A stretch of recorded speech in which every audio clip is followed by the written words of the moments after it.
alive. From the mountains to the coast, we gon' bring that fire. In the heart of college football, we the ones they admire. Yo, it's game day, stadium packed, feel that rush. From Boise to App State, man, we never hush. Rocking the colors, yeah, we bleed that pride. Cinderella stories, watch our dreams collide. Late nights, bright lights, we grind every play. Underrated talent, we gon' make them say, who's that team when we come to town? Representing for the schools that wear the crown. We in the G5, high buzzing loud, we thrive. Underdogs rising up, taking shots, we alive. From the mountains to the coast, we gon' bring that fire. In the heart of college football, we the ones they admire.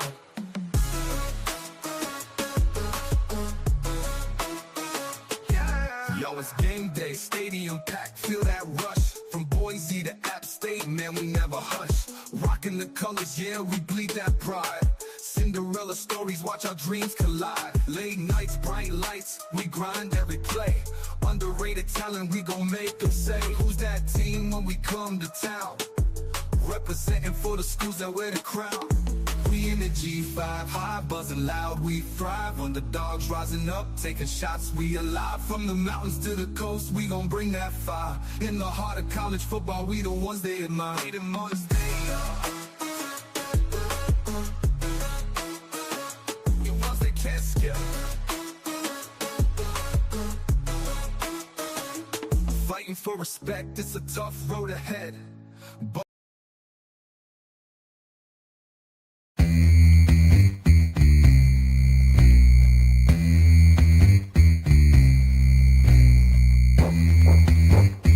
Here's Navarro on the run. Navarro's going to keep it. Navarro for 6!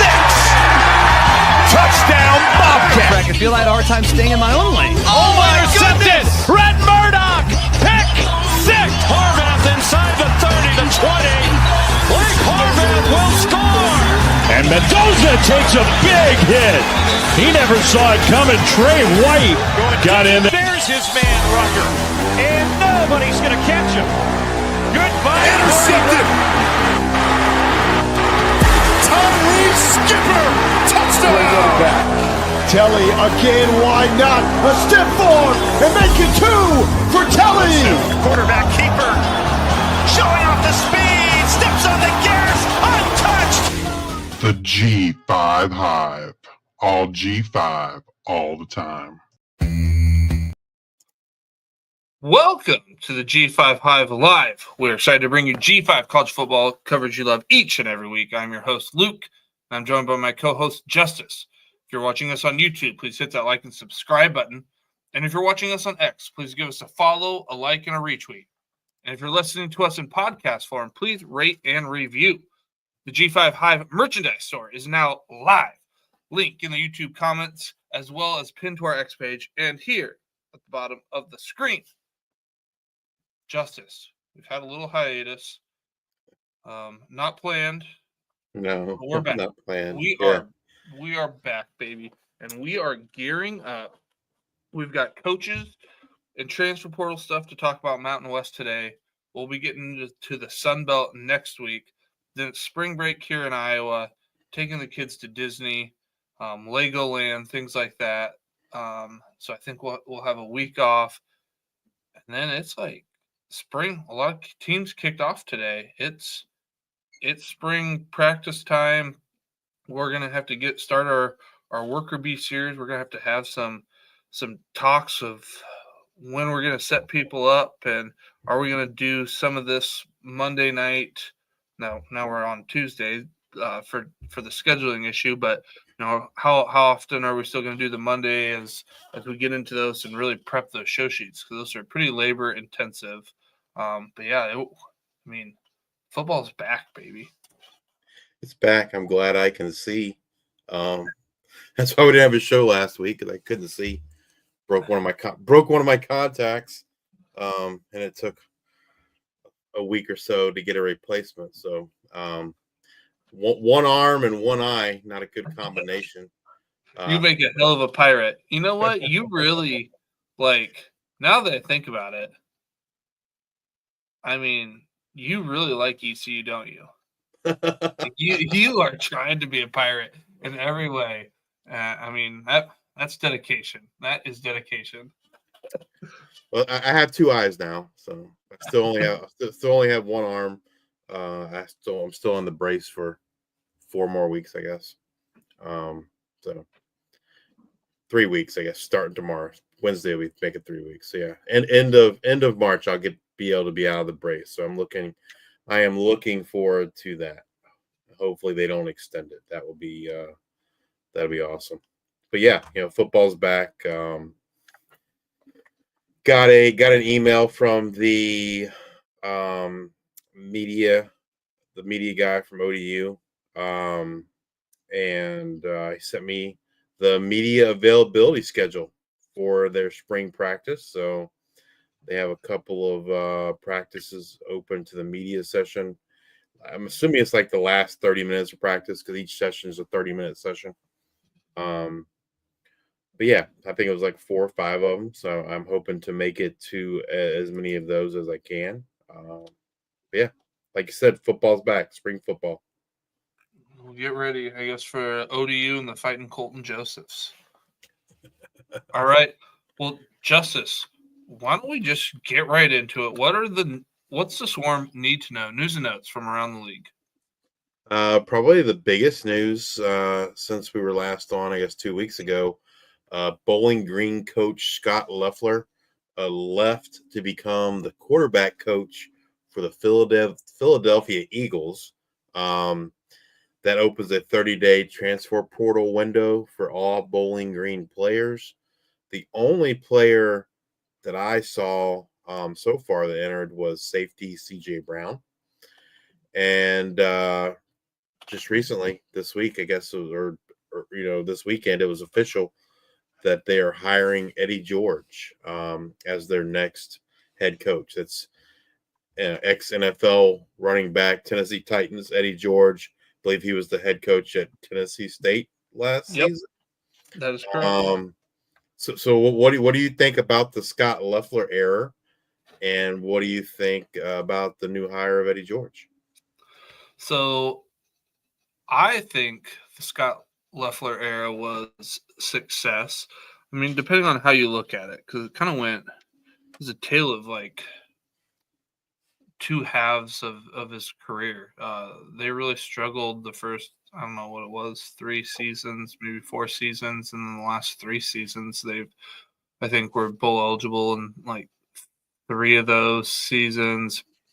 Had a pretty good win total. Overall, his record was pretty much 500, but it was really that second half of his career that they piled in those wins. So maybe it's recency bias, but I say that Scott Loeffler era at Bowling Green was a successful one. How do you think Eddie George is going to do? You think? I mean, it's kind of a. I mean, it's been somewhat of a trend, I guess, with ex-NFL guys kind of getting head coaching jobs. Obviously, Eddie George has experience, right? He comes over as he was the head coach there at Tennessee State, so it's not like he doesn't have any experience. But we saw Michael Vick recently get hired, Deshaun Jackson. What do you think about the hire of Eddie George? Interesting. I think it maybe will help with maybe get some guys to visit that maybe wouldn't visit Bowling Green. I mean, he really turned around the Tennessee State team. They were not very good. He was there for 4 years, and then this last year, I think he had them at 9-4. So he can turn a program around. But I think maybe the biggest edge it gives Bowling Green is almost kind of like the prime effect of maybe you can get some kids in the door that you couldn't, whether they actually commit or not. Eddie George, a big name in Ohio. For those who maybe aren't familiar, Bowling Green in Ohio, not like Kentucky. Now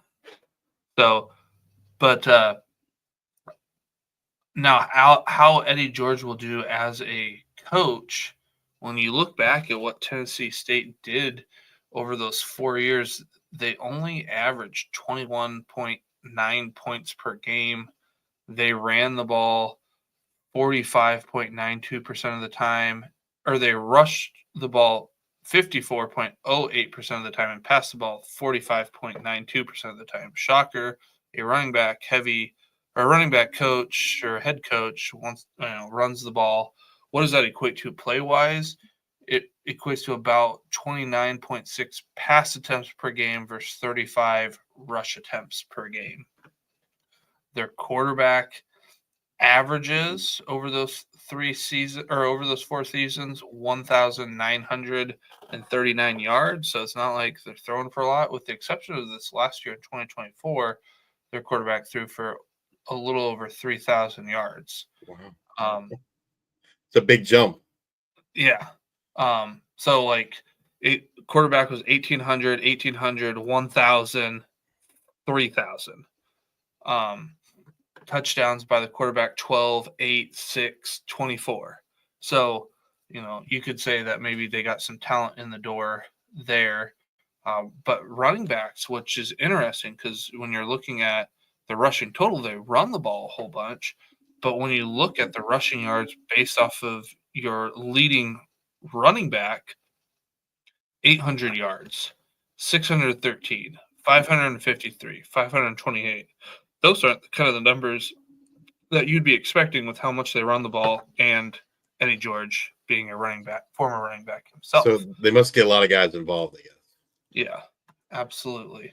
Well, heavy running back by committee. Average 4 touchdowns a year from their leading running back. Their leading running back had 3 touchdowns in 2021, then 2, 10, and then 2. So there's an outlier year in there. But then, when they had a quarterback that could throw the ball, here's their wide receiver 1 in receptions and yards. 29 receptions, 33 receptions, 39 receptions, and then 71 when we had that big uptick with a 3,000-yard passing quarterback. Yardage 484, 353, 349, and then 1,000. Touchdowns 6,116. So typically the wide receivers aren't going to do much. The running backs aren't going to do much. Your quarterbacks aren't going to do much. But this last year they had something there. So I'm not really anticipating a huge step in year 1 or maybe even year 2. I think this will be a 3 or 4 year process. And like we saw with Scott Loeffler, they were pretty patient with him because he didn't have very successful seasons there the first few years. So I think Bowling knows what they're getting into, and I think it has the potential to be a successful tenure there. Do we know how Eddie George utilized the tight end at Tennessee State? Because Bowling Green had heavy tight end utilization with Scott Loeffler. Just curious if we think that might they brought in Arlo Sportingham from Florida, but yeah, I guess as we go more into the news and notes, I'll look into see what I can find there. All right, what's up, Billy? Great to see you. Glad to be back. Thanks for joining us. We appreciate your continued support as always. Spring games. So 2 teams have had spring games now. Liberty had theirs 2 weekends ago. So the weekend before last, and then Hawaii had their spring game this past weekend. As Luke said, a lot of teams are kicking off spring practice this week and next week, and then obviously you get a whole slew of spring games, showcases, whatever you want to call them, coming in April. There was recently a settlement in the lawsuits with the ACC. We've often talked about that kind of being the next big domino to fall, so to speak. If teams are going to leave the ACC and perhaps go to the SEC or Big Ten, and then maybe the SEC or Big Ten decide, hey, we're going to play in our own sandbox. We no longer want to include anyone else. But they seems they came to a settlement between the ACC and Florida State and Clemson. Some of the main takeaways: it establishes a new revenue distribution model based on viewership, using a 5-year rolling average of TV ratings, also known as the brand initiative.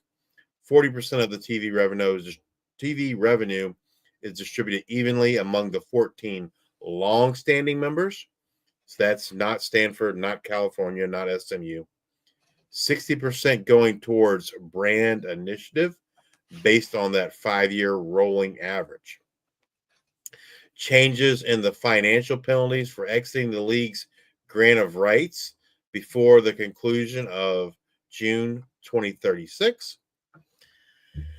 So you're asking, okay, well, what does all this really mean? Florida State and Clemson got what they wanted from their ass. They got 2 years ago. They got more money for basically carrying the conference. They're the big brands. They're the ones that get the ratings. They're going to get more money.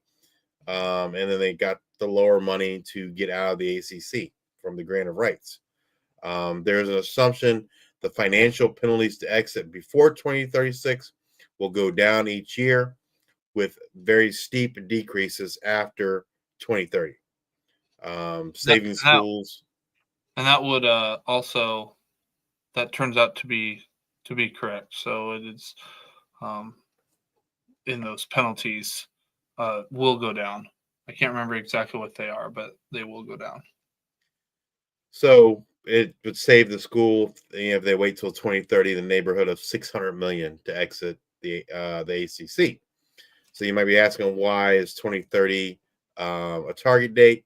So your current TV deals, Big Ten ends 2029, 2030. Big 12 ends 2030. The next college football playoff TV deals 2031, and the SEC ends in 2033, 2034. So really kind of all they've done is delay things, right? Kick the can down the road for a couple years in 2030, when it's, I mean, to me, it seems pretty clear at that point they're going to leave, right? That's what's going to happen.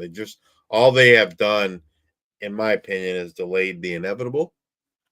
And so I think it's, it's going to be up to others to kind of see how they react, how they prepare for that. We've kind of been talking about this the whole time in the last 2 years or so. We've been talking about, like, what does the G5 do to kind of revolutionize or revitalize what they're doing to set themselves apart, or who's waiting to get, swallowed up into a different conference or this or that. I mean, this pretty much gives the G5 about 3 years to really figure out, because I assume, when we're looking at 2030, our rumblings will probably start in about 2028 as to, what's going to happen. Then we'll talk about it for about 2 years before anything actually really happens. So this really gives the G5 about 3 years to figure out how they want to position themselves. Yeah, I mean, I think the SEC and the Big Ten kind of split off and do their own thing. And so the question would be, well, what happens with the Big 12 and what remains of the ACC? I fully expect the ACC is going to attempt to add teams, maybe like, a Memphis, for instance, to try to save some face, some prestige, whatever you want to call it. But again, I think the SEC and the Big Ten ultimately are going to do their own thing. And the ACC, Big 12 kind of left to figure things out with the G5. And, will the G5 lead that charge? I don't know. I don't know if they have the leaders to do it, right? Oftentimes, it seems like the G5 just kind of follows instead of tries to take a lead in something like that. They don't want to lose the access to the CFP, but again, I think if the SEC and the Big Ten leave and do their own thing, then no one's going to have access to the quote the ultimate the big championship except for those two teams, or two conferences, I should say. And so will the G5 step up and try to formulate something, take the lead in formulating something that could possibly include the Big 12 and the ACC at that point? I don't know. I think history has shown us that it's not likely to happen, but perhaps it will in this case. And who knows? I mean, I don't think you're ultimately going to get to what I would say 3 levels. Like I don't see a level, where it's SEC, Big 10, ACC, Big 12, and maybe a few others. A few other teams, whatever, maybe one other conference, and then the rest of the G5 as we know it. I don't think there'll be 3 levels. I think there's only going to be 2. And kind of it's kind of weird, right? Like you're going back to division, like a lot like FCS, but not really, because they're not going to have access to the playoffs. They're probably gonna at that point they're probably going to have their own playoffs, I would assume. The bowl system maybe goes away. I don't know. It's gonna be interesting to kind of see the different thoughts and ideas. We've seen the relegation idea, right, where basically it was all current Power 4 teams with another conference made up of G5, and that G5 quote conference is subject to promotion and relegation on an annual basis. That was one idea we saw float around. I think we'll see more, like you said, over the next several years. It'll be interesting to kind of see how it shakes out. So going back to the Eddie George stuff, I was able to look into the tight ends. Not looking great, Justice. Not looking great. Over his 4 years, the tight end averages 14 receptions, 184 yards, and 1.5 touchdowns.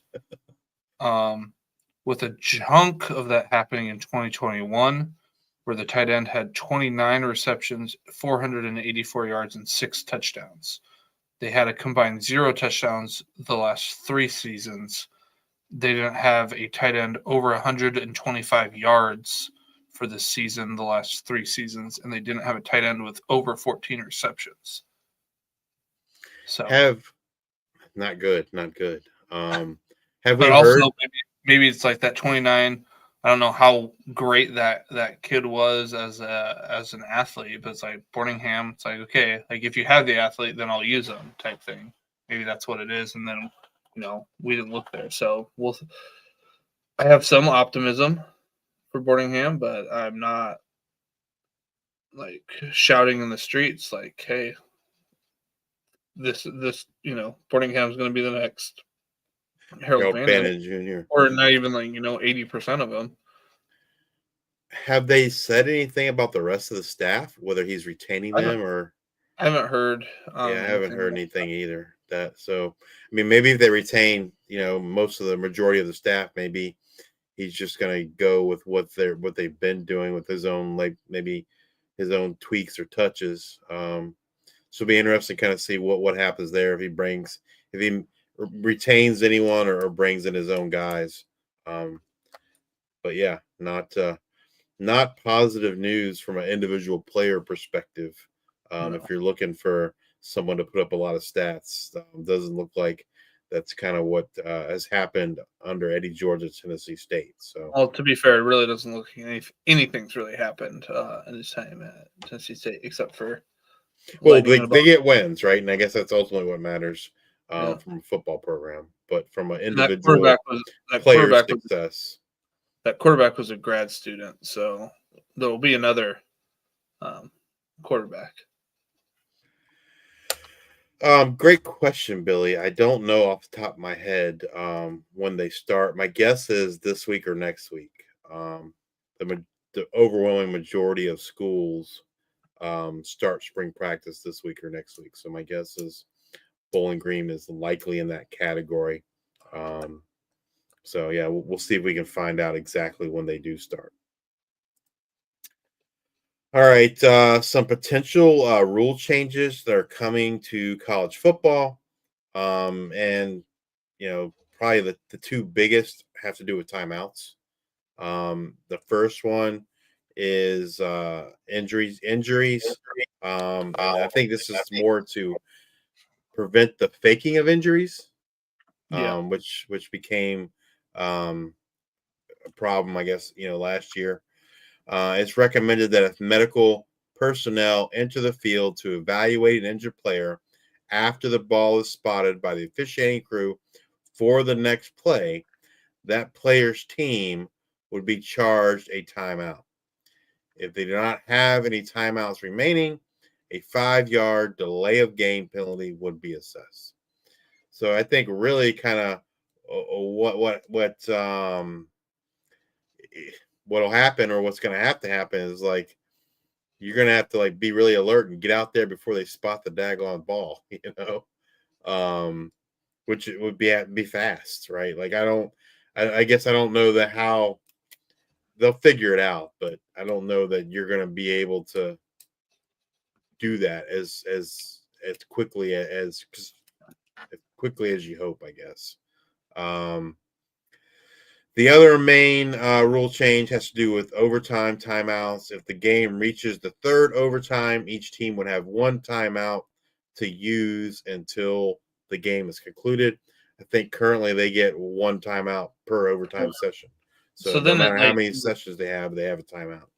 And this is, I think, kind of in response to like the Georgia Vanderbilt game, or is it Georgia Tech, where it went into like 8 overtimes, and like Kirby was just like taking a timeout like pretty much every single time after the offense was set up, and just like kind of making it more like, okay, when you've only got one play, you got your 2-point conversion play. Yeah, you only get one timeout to use, so use it sparingly. Yeah, which I think is fair. Yeah, I mean, because really all you're doing, I mean, if they have it, they're going to call it, right? And so, and going back to the injury timeouts too, I'm just kind of happy to see something.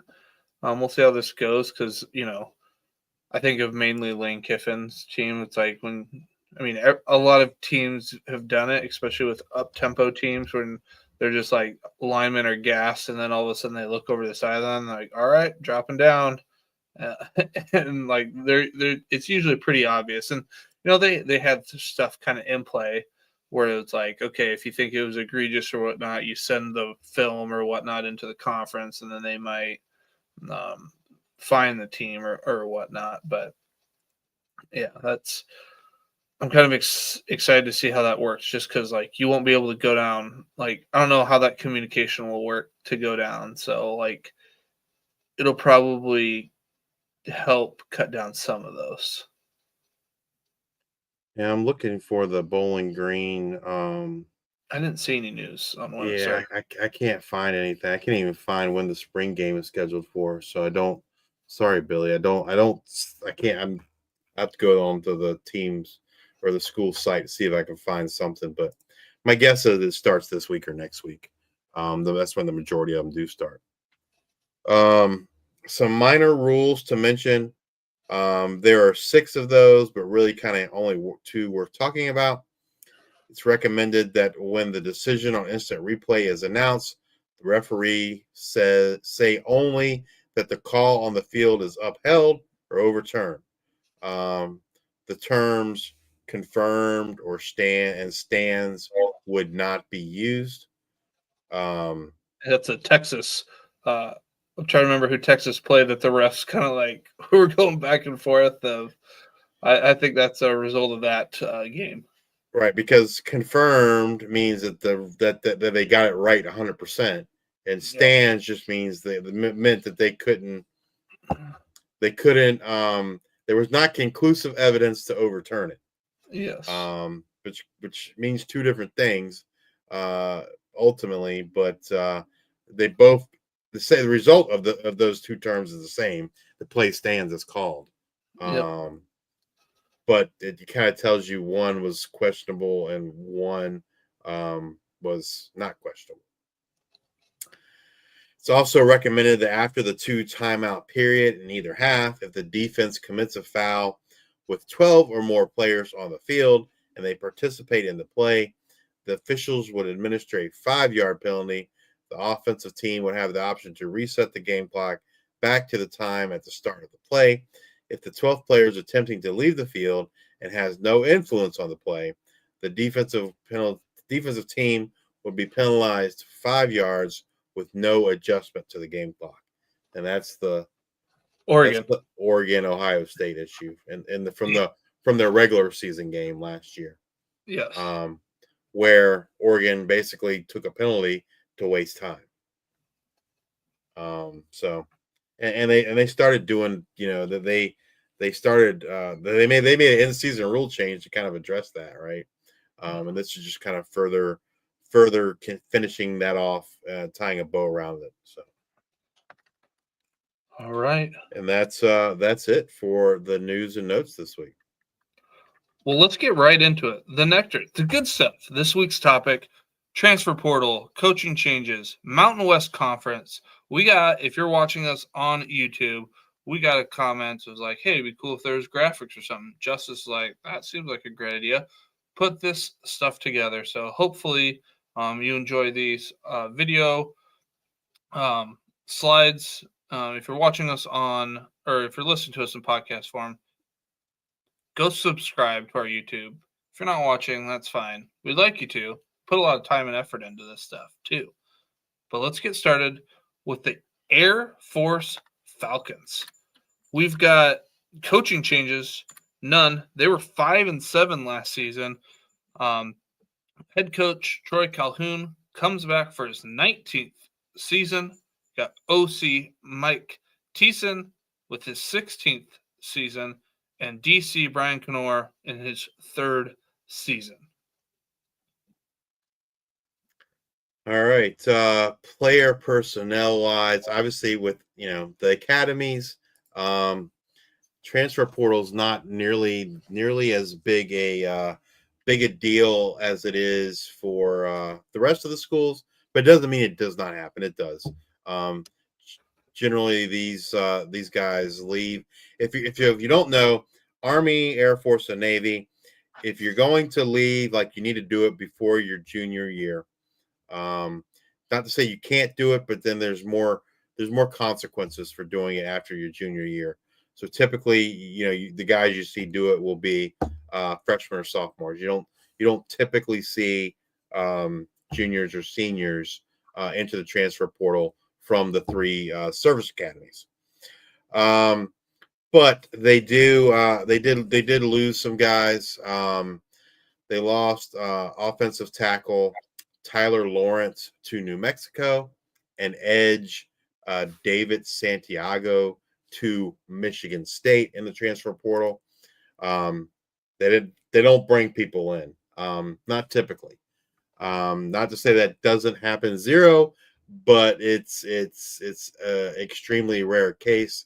I believe the only way it would probably happen is if they brought in someone that would have been like a redshirt freshman, didn't play, still has 4 years of eligibility in terms of sports, but essentially is a freshman. And the only reason I say that is because I know Old Dominion brought in a tight end that was a redshirt freshman from another school, and one of the academies, I can't remember which one it was, offered him a scholarship, maybe an Air Force, offered him as well as a transfer player. So it does happen. It just doesn't happen very often. Probably the biggest question for Air Force in this spring is who's going to be the quarterback. John Boucher, who was the quarterback, started the year last year, is there. Quentin Hayes, who ended the year as the quarterback. There's been some rumblings that he is not there in the spring, and some questions whether he will be back or kind of what's going on with the status. So stay tuned when we talk with Air Force and our Worker Bee series to get some more information kind of on that quarterback situation. But that's probably the biggest question I would say that I'm aware of, at least for Air Force in the spring. Well, let's move over to Boise State Broncos. 12-2 last year, made their appearance in the playoffs. Coaching changes. They added an OC to their already OC staff. Got head coach Spencer Danielson in his second full season, but third total season. You got co-OC Nate Potter in his second season, and then the OC that they added is Matt Miller. This will be his first season as OC with the Broncos.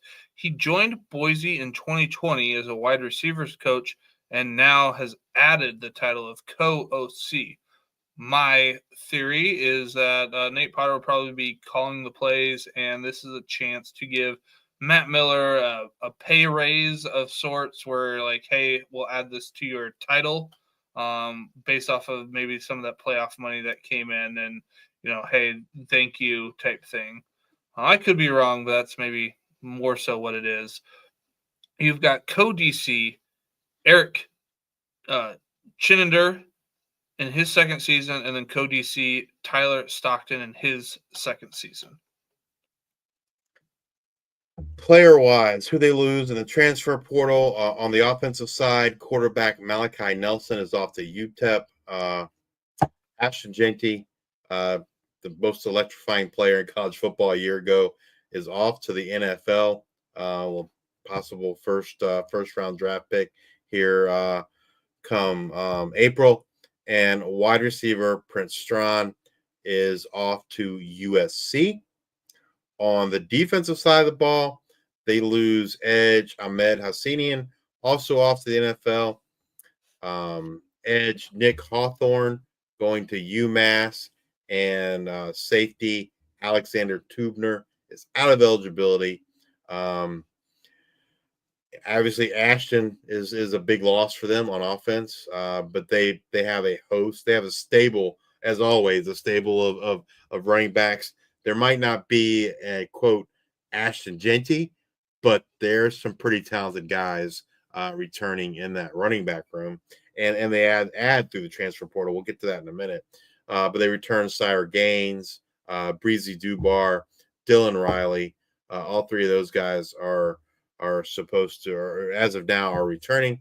I did see something recently about Sire Gaines kind of being held out. At least was it just the first spring practice or the first week or something? I don't remember exactly what it was, but I guess they're just kind of being extra cautious with him. I think many expect Sire to kind of be the 1A running back, if you will. But that's kind of curious. It sounds like he could have come back there in the playoffs in the Mountain West Championship game, but they decided to. They didn't want to burn his red shirt or anything. So, I mean, it's got to be extra precaution if they're still holding him out, because it sounds like, hey, you were able to play here, and then what would have changed because you're not playing any games. So, I think the bigger concern, as far as what they're losing, is probably on the defensive side. Tubner and Hassanian were two impact players. Key parts of that defense. Yeah, they were key parts, and so to me, that loss, even though Ashton Jeanty was a great player, I think they have a stable of running backs that are gonna they're gonna be able to use, and the drop off's not going to be significant. I think the impact's going to be much bigger on the defensive side of the ball. Key additions, in addition to the three running backs that are returning, they bring in running back Malik Sherrod coming over from Fresno State, and offensive tackle Miles Walker from Ohio State on the offensive side of things.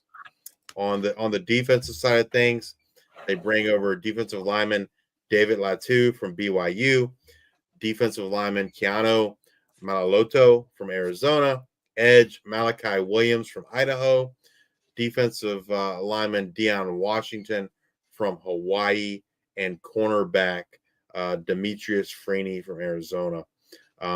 Obviously, as you can see, they're trying to replace a lot of those pieces on that defensive line, and that's going to be I think the key to their success in 2025 is how that defensive line plays.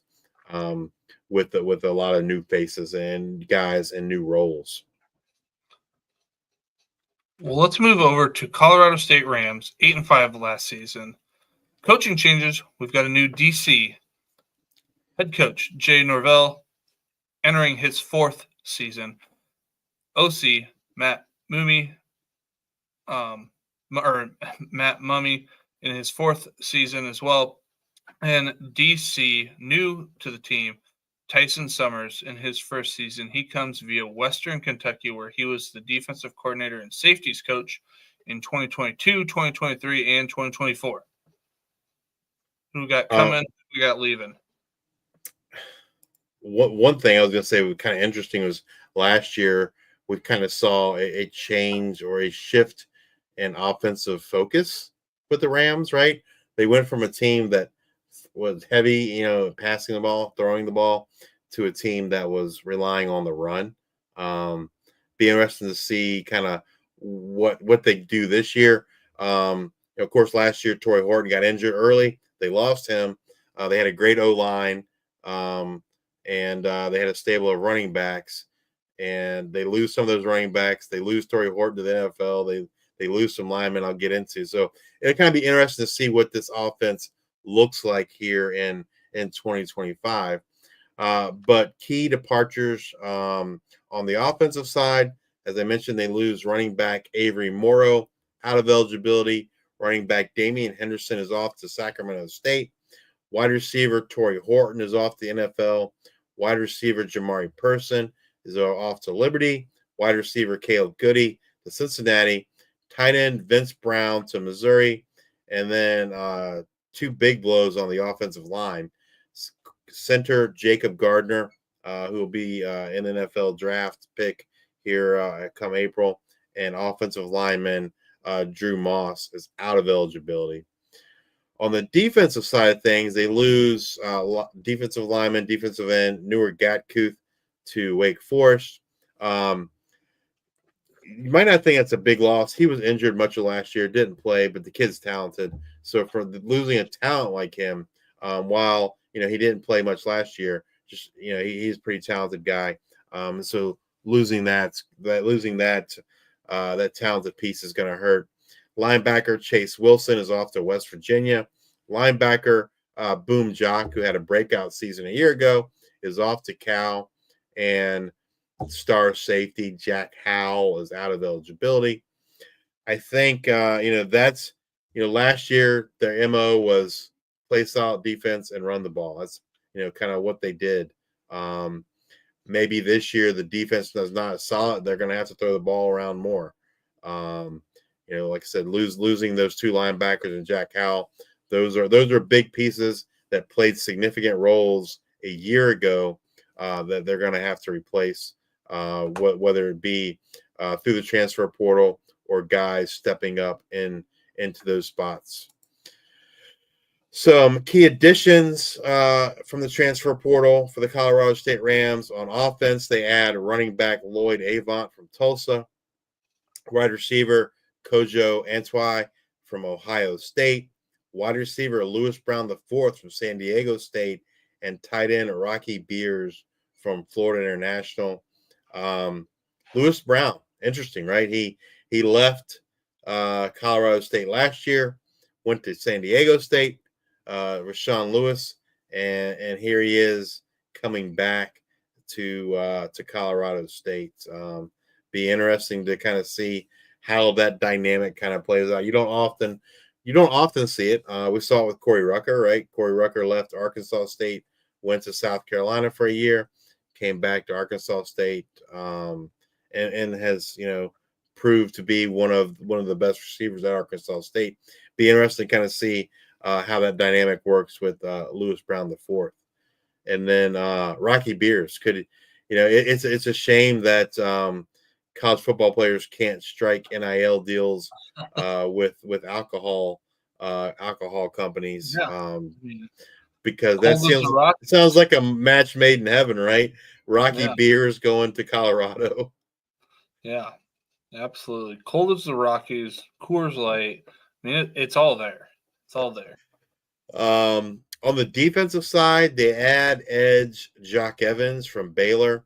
Jock Evans did not do much at Baylor. Matter of fact, he hasn't done much the last 2 years due to injury. He was at Western Kentucky before he was at Baylor. But 3 years ago, he was one of the top defensive players in the G5 and for Western Kentucky. I believe he had 105 tackles.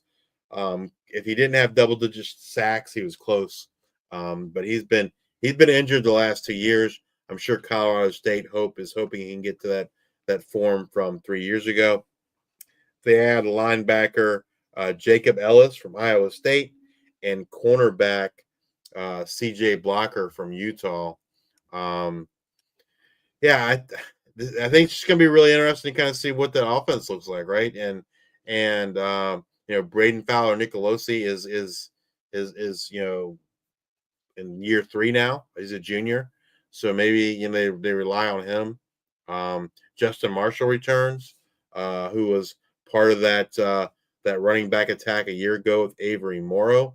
I think that probably the key from the offensive side, I think, will probably be who steps up in that wide receiver room and how the offensive line looks, having to replace Gardner and Moss.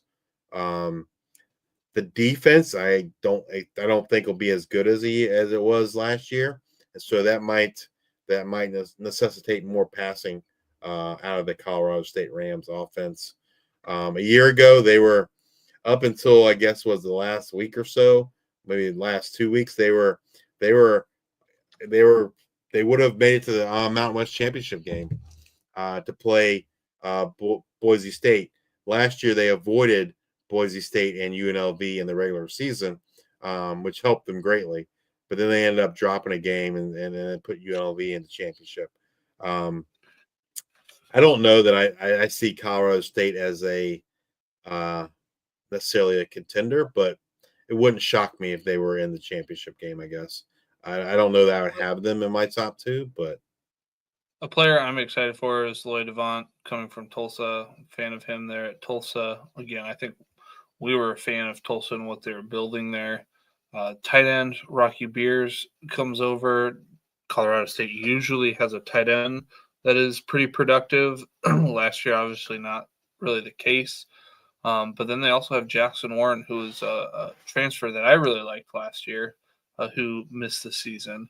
So I'll be kind of curious on how those guys work out. So I'm more interested in the tight end and running back, and we'll see what happens in the wide receiver room. But those are the 2 that I'm most intrigued about. All right. Well, let's move over to the Fresno State Bulldogs, who were 6-7 last year, and coaching changes. Cleaning house. We got all new coaches. We've got a new head coach. Matt Entz, in his first season, comes via USC, where he was the assistant head coach and linebacking coach at USC in 2019 through 2023. He was the head coach for North Dakota State. Fun fact, he went to Wartburg College, which is in the same conference as where I went to college and played baseball. So Wartburg, really good at pretty much all the sports, at least when I went to school there. OC Josh Davis, in his first season, joins via South Dakota, where he was the OC there in 2023 and 2024. And then DC Nick Benedito, first season, joins via Northern Illinois, where he served as the DC and safeties coach for the past 3 seasons. And Northern Illinois defense, I mean, Northern Illinois is like their MO is run the ball and play good defense, and that's the same vibes I get from this staff, right? That's what they want to do. Control the ball with their ground game and play solid defense. And Northern Illinois, has had a solid defense. Sounds like Benedetto sounds like a good hire for them, coming over as the defensive coordinator. Player-wise, some key departures on the offensive side. They lose quarterback Mikey Keene off to Michigan. As we mentioned earlier, running back Malik Sherrod is off to Boise State. Wide receiver Magdalena out of eligibility. Wide receiver Jalen Moss is off to Arizona State, and wide receiver Raylan Sharp is off to Arkansas. On the defensive side of things, defensive end Corey Foreman is out of eligibility. Defensive tackle Jacob Holmes is off to Virginia. Cornerback Cam Lockridge is off to the NFL, and cornerback Julian Neal is off to Stanford. Just looking at this, the wide, that's a lot of loss at the wide receiver position. So that's something that they're going to have to, either add to the transfer portal, or have people step up, that they're there, that are already there. And then Jacob Holmes and Cam Lockridge, those are two big losses on the defensive side of the things. Jacob Holmes, all conference caliber defensive tackle, so that's a big loss in the middle to help kind of stop the run. And Cam Lockridge was a lockdown corner for them, and losing him to the NFL is going to be hard to replace that talent. Key additions on the offensive side, they bring in quarterback E.J. Warner from Rice, running back Rayshawn Luke from Arizona, wide receiver Jaleel McClain from Louisville, and offensive tackle Kyson Van Vogt from Iowa. On the defensive side of things, they bring in defensive lineman Martin Owusu from Minnesota and linebacker Kavian Thunderbird from Arizona State. What do you think? What are your thoughts on Fresno State? You think that's what they're going to do? They're going to run the ball and play good defense, or? That's what I think the plan is. And Fresno State has a kind of a different culture there where they really like to hire their guys from within, and they're not hiring their guys from within here. But Fresno State has had a long history of running backs. A guy that I'm hoping to see a little bit of this year is one of the Rivers. I think, we got Ron Rivers and Ronnie Rivers, Devon Rivers, I believe. Yeah. And then Bryson Donaldson. Yep. And I'm just Elijah Gilliam returns. I mean, I think Donaldson's kind of is the lead running back. Absolutely. I think he could be in for a big year for Fresno State.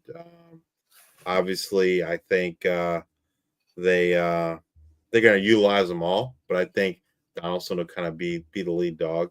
E.J. Warner kind of strikes me as a little bit of an odd fit of what I think they want to do on offense, but maybe not. What I've seen of E.J. Warner, I feel like he's a little bit of a gunslinger, which I don't think that's necessarily what they want. But maybe it's been more of a product of the teams he was on and the situation versus himself.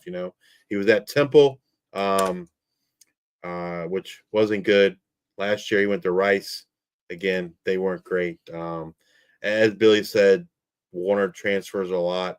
This is his third school in the last 3 seasons. It's I don't know. Initially, it kind of strikes me as a little bit of an odd fit, but because I feel like they kind of want to. They want someone that's going to protect the ball, not necessarily be a gunslinger, be more of a game manager. At least that's what my gut says of what they want. But I guess we'll see. And then when you look at Josh Davis, because again, I'm thinking that they're going to lean on Josh Davis for play calling, and you look at his time at South Dakota in 2023 and 2024, they passed the ball 29.99 times a game and ran the ball 33.87 times a game. I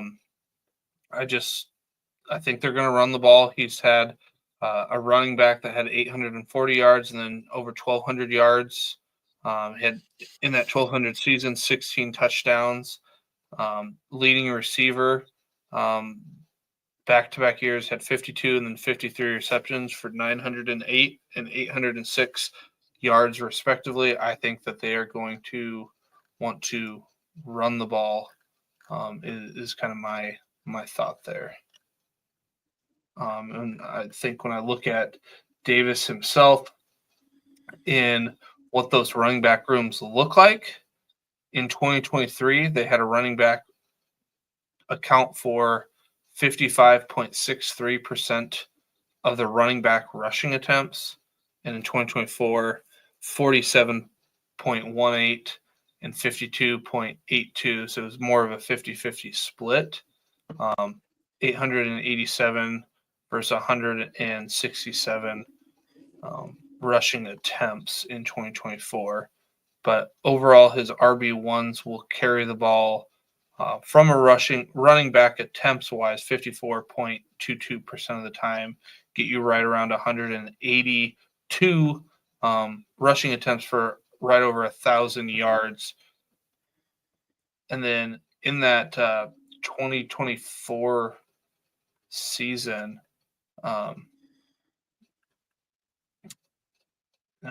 he had two running backs where one had 18 touchdowns and one had 19 touchdowns. I'm pretty sure that I'm looking at the right stats here.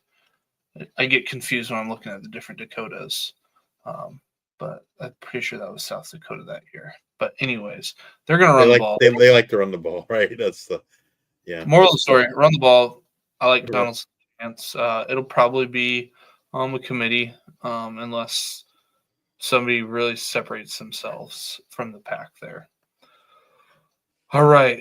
Well, let's move on over to the Hawaii Rainbow Warriors. Coaching changes. We have a new OC. Head coach Jimmy Chang comes back for his 4th season. OC is our change. We got Anthony Arsenault in his 1st season. He was the running back coach in 2024. Prior to that, he was the wide receivers coach for Nevada in 2022 and 2023. Last season, when he was the running back coach, was the only time in his 15 seasons of coaching where he wasn't coaching wide receivers. So this year will be his 2nd year not coaching wide receivers, but just kind of something interesting where, that high-flying offense and where his specialty lies. You've got DC Dennis Thurman coming back for his 2nd season. And Thurman did a great job last year with that defense. Expect to see as good a job as you can do with a defense, considering the offense. We talk about like North Texas slinging around it a lot, and so the defense isn't always put in good positions. Hawaii is in the same way, but I will say, like, I remember watching the Hawaii versus Boise State game, and in the first half of that game, they probably did as good a job, if not better job, than anyone else did in the regular season, and against Ashton JT. Second half was a little bit of a different situation, but they did a great job in the first half of that game. So credit that defense under Dennis Thurman in his 1st season there in 2024. Personnel-wise, some key departures. Offensive side of the ball, they lose quarterback Braden Shager is out of eligibility. Running back Tylen Hines is off to Tarleton State. Wide receiver Alex Perry off to Florida International. And wide receiver Jonah Pinoque out of eligibility. And then defensive tackle, as I mentioned earlier, Deion Washington is going over to Boise State. Some key additions on offense: wide receiver Brandon White coming over from Kentucky, wide receiver Jackson Harris coming from over to Stanford, and on the defensive side of things, edge Kaio Akana coming over from Utah, and defensive tackle Luther McCoy coming over from Minnesota. This feels like, I don't know, like the 3rd year in a row where they brought in a transfer wide receiver from Kentucky. I'm not sure exactly what the connection is there or why that is, other than maybe former teammates just talking to former teammates. But I feel like this is the 3rd year in a row, maybe even longer, where they brought in a transfer wide receiver from Kentucky. That wide receiver room's, was pretty loaded in terms of returning players from a year ago, and they just added to that in White and Harris. Pofele Ashlock returns, Nick Cynical returns, Dekel Crowdis returns. So it's going to be interesting to kind of see how all these guys are utilized. Typically in this offense, it's the slot wide receivers are the ones that are generally the most productive. But there's been years where both slots and an outside guy are getting close to that 1,000-yard mark. Last year we saw Ashlock and Cynical in the slot with Pinoque and then Alex Perry on the outside. So maybe there's room, or Dekel Crowdis was also on the outside. Maybe there's room with Pinoque moving on for one of White or Harris to kind of step in and start on the outside. Maybe both.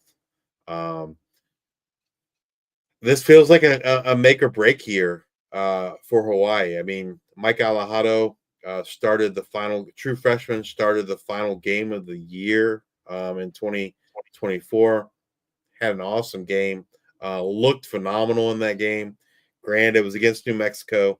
New Mexico defense isn't the best, but he put up almost 500 yards passing. I don't remember his touchdowns, like 5 or 6. Yeah. He had a couple runs. I think maybe 80 yards or so, 80 or 60 yards or so on the ground. He just looked really in command of the offense. He reminds me a little bit of Kyler Murray.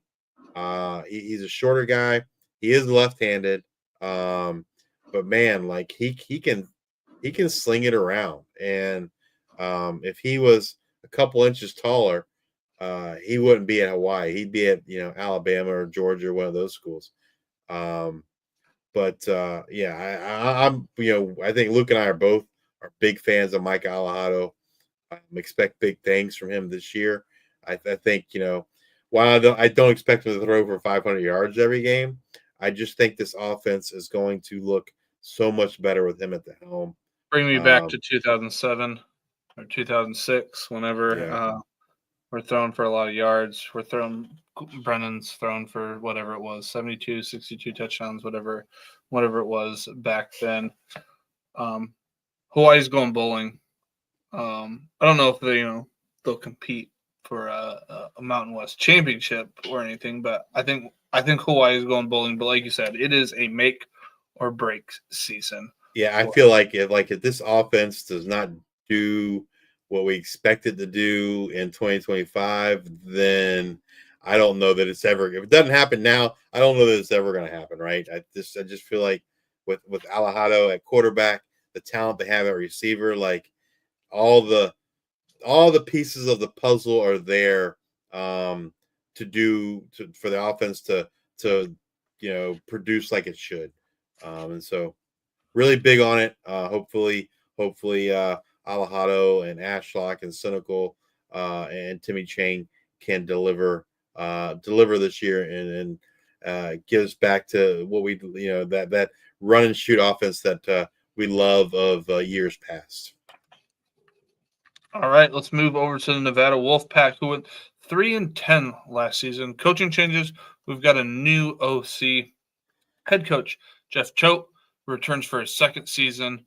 Offensive coordinator David Gilbertson, in his first season, he spent the last 2 seasons as a co-passing game coordinator and wide receivers coach at Akron. Prior to that, he spent 5 seasons at Oregon, and 4 of those being an offensive analyst. And then you have DC Kane Ione, who's going to be in his second season. I think the OC.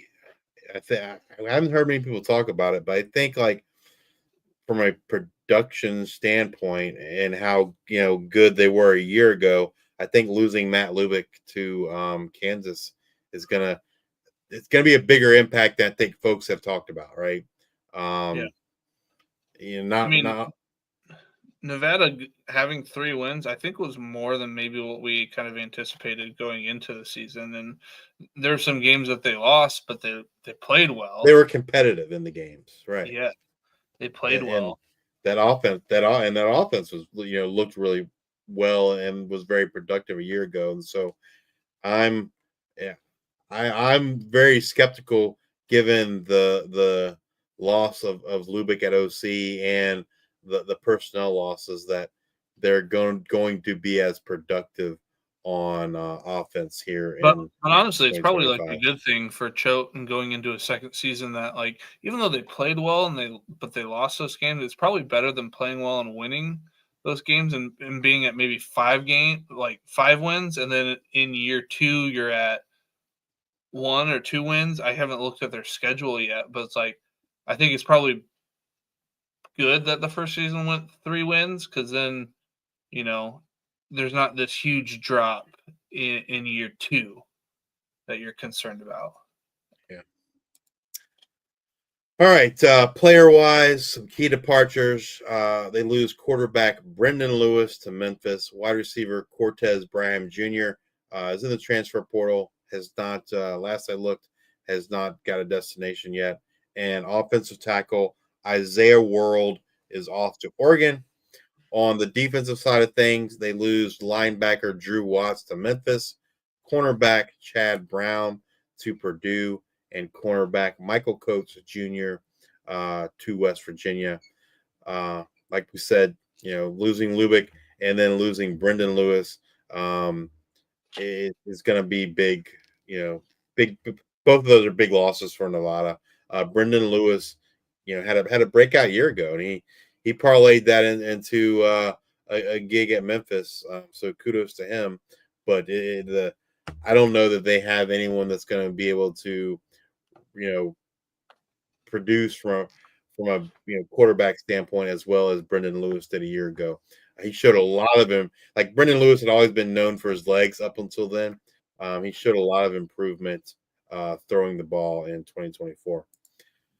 Some key additions. They add on the offensive side of things. They add running back Herschel Turner from Utah State, a promising freshman at Utah State a year ago. So excited to see kind of what he can do at Nevada. They add wide receiver Nick Rimpert from North Texas. And on the defensive side of the ball, they add linebacker Najee Logan from Indiana. But yeah, I don't know. I don't know their schedule, but I'm not super high on Nevada doing much more than they did a year ago, if they can even do that. I think the offense will take a step back under a new OC and a new quarterback as well. I'm curious because now I want to look up their schedule that they have. So Penn State, at Happy Valley. I mean, obviously a win there. At home against Sacramento State, at home against Middle Tennessee. So that, I mean, they could win those 2 games potentially. I honestly wouldn't be surprised if they lose to Sacramento State, because I would be surprised they lose them both.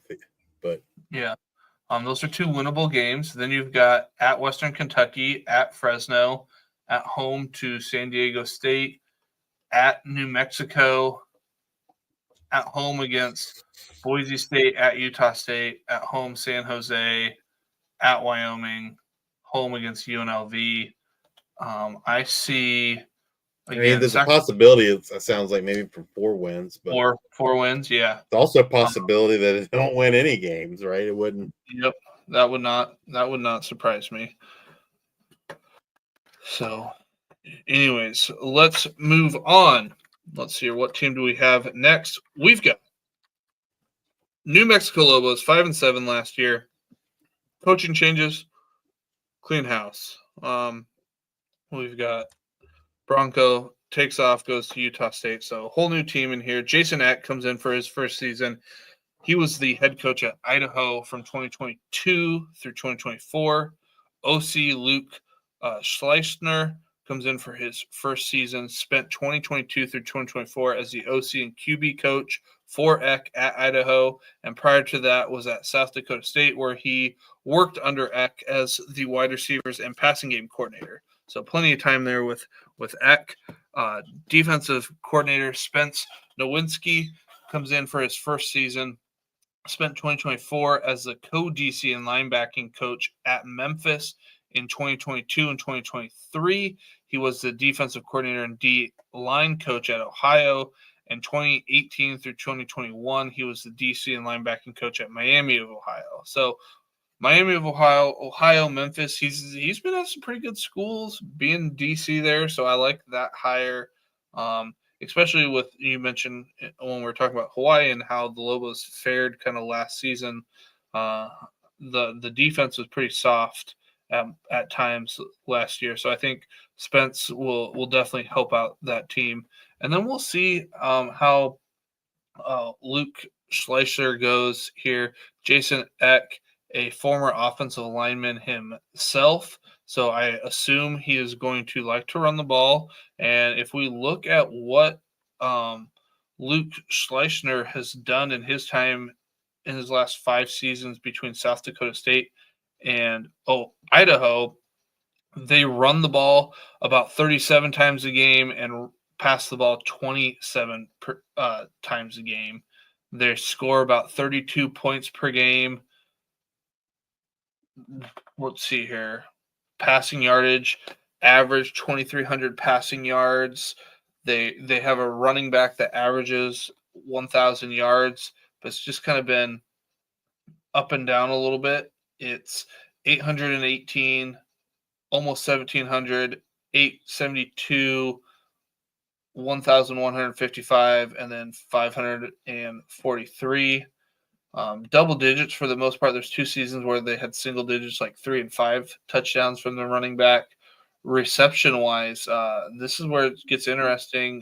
71 receptions is the average for the wide receiver one, and averages over 1,000 yards every single season, except for the first season. They've had a 1,000 yard.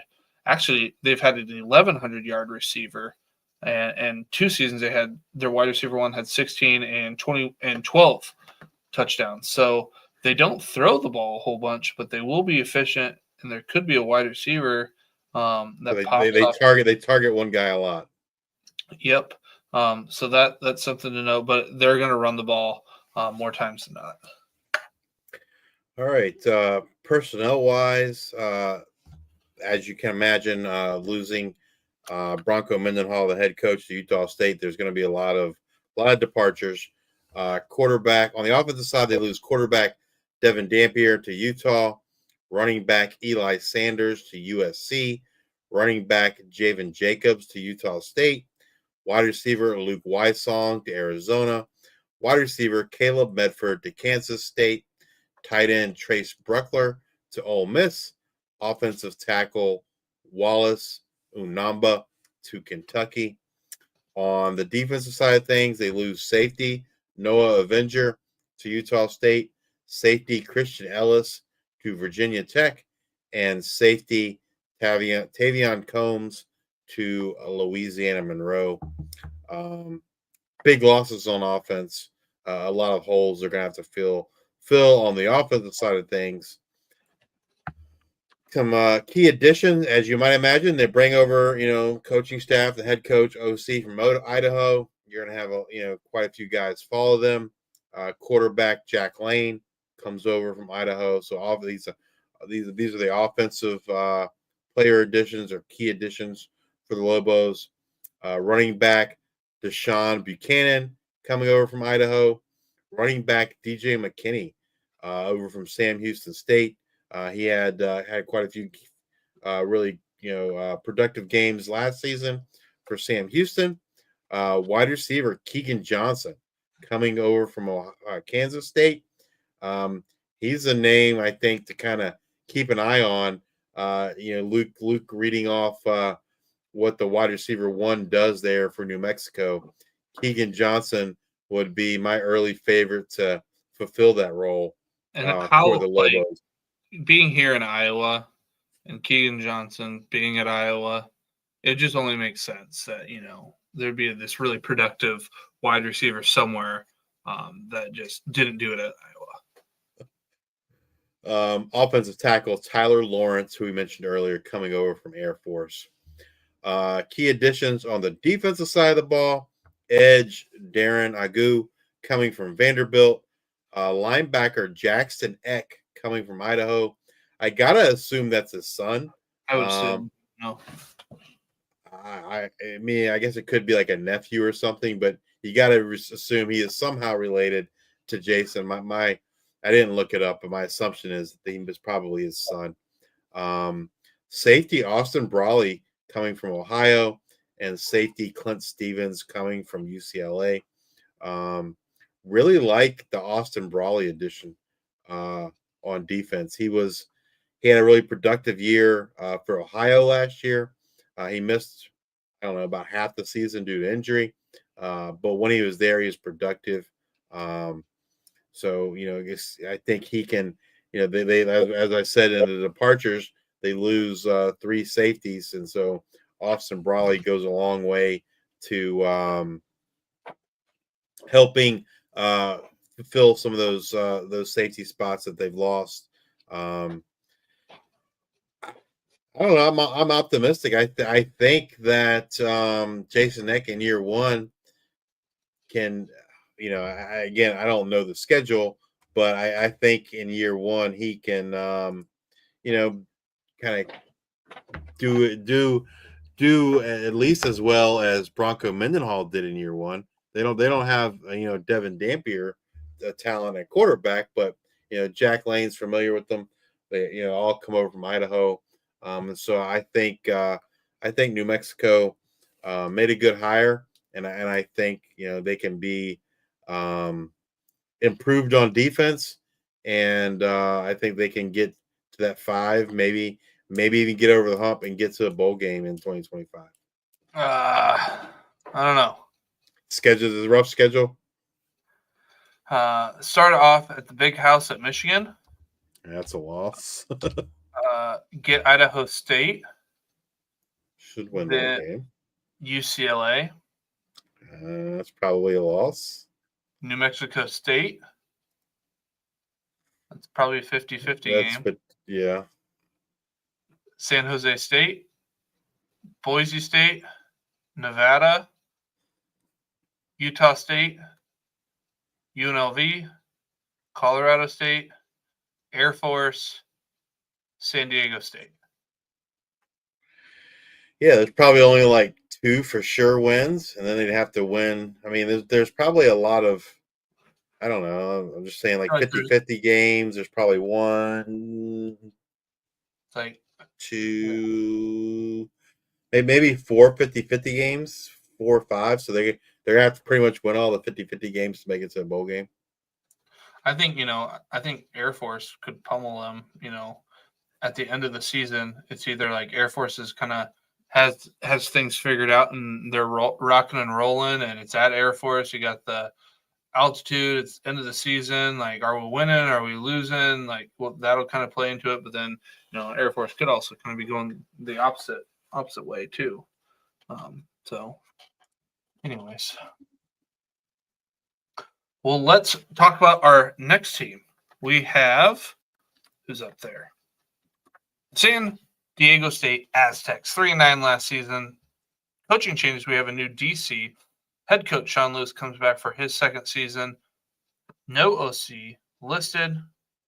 I assume Sean Lewis is still calling plays there. DC Rob Orich comes in for his first season. Last season, he was the defensive end coach for the Aztecs. 2022 and 2023, he was the DC and linebacking coach for Idaho. So obviously, Coach Sean Lewis saw what New Mexico is doing. I was like, hey, I need some insight. I don't have time to study. Rob, I'm hiring you. That's one less team that I have to study for. Obviously, that's what happened. I got to tell you, I'm really concerned about San Diego State here in 2025. And because of personnel, but we'll get to that.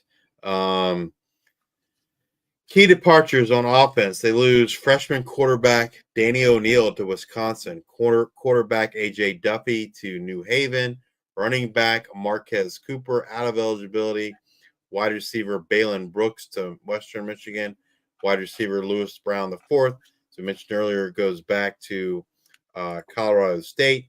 And on defense, edge Dominic Oliver goes to Western Kentucky. Man, like they bring. We'll get to it. They bring in some quarterbacks, but I'm not overly confident that the quarterbacks they brought in are going to lead them to a successful season. Obviously, losing last year, Marquez Cooper was the man for them, right? It was, he I want to say he averaged like 30 attempts a game almost. So that he was their offense a year ago. Feed Marquez Cooper. He's gone. Like I said, starting quarterback Danny O'Neill's gone.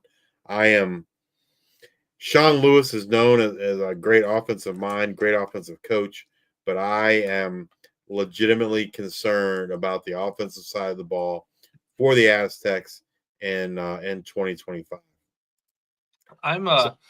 I'm really just concerned because I was really excited about Danny O'Neill and what his possibilities could be going forward, and it just doesn't seem like it's coming to fruition with what Coach Sean Lewis is trying to do there. I really was hopeful. It seemed like Coach Prime kind of depanced him there, in the season as to hey, you're not, calling what I need you to call type thing, taking away his play calls. It's like, hey, he goes back to be a coach. I mean, not many coaches can be really successful there at Kent State. And he was doing great things there. And then it's like, I thought big things were going to happen. And granted, didn't think like it'd be a huge change for San Diego State year one, but year two, let's get to cooking. And it doesn't seem like that's going to be the case. Some key additions to the Aztecs on offense. They bring in quarterback Jaden Denegal from Michigan, quarterback Burt Emanuel Jr. from Central Michigan, running back Christian Washington from Coastal Carolina, wide receiver Jacob Bostic from Texas A&M, and offensive lineman Dallas Fincher from Michigan State. On the defensive side of things, they bring in defensive tackle Malachi Finau from Hawaii. As I said, they bring in Denegal and Burt Emanuel Jr. Those neither one of those really excite me in 2025 for San Diego State. One of those guys is going to be your starting quarterback, and Denegal doesn't have a lot of experience. Burt Emanuel Jr. has the experience, but he leaves a lot to be desired in passing the ball. His time at Central Michigan, his production is with his legs. And I don't know. I struggle to see the fit. Now we saw Dustin Crum at Kent State, right? Who was a runner. But I just don't know that Burt Emanuel Jr. can pass enough to be effective, right? That's the big concern I have.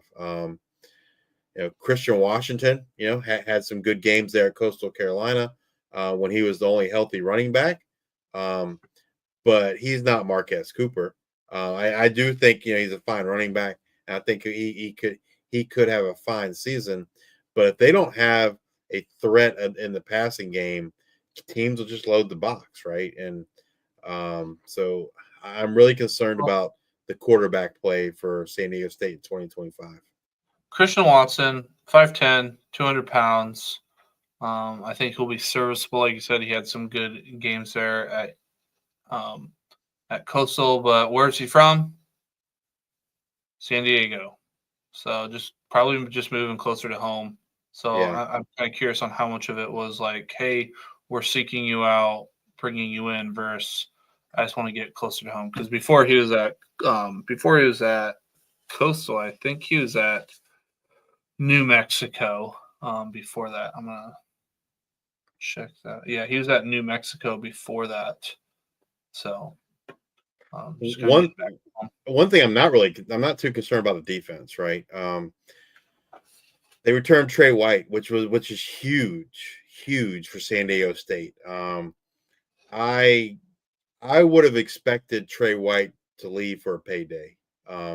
He had a huge season a year ago. He was second in sacks, only to Mike Green in the G5.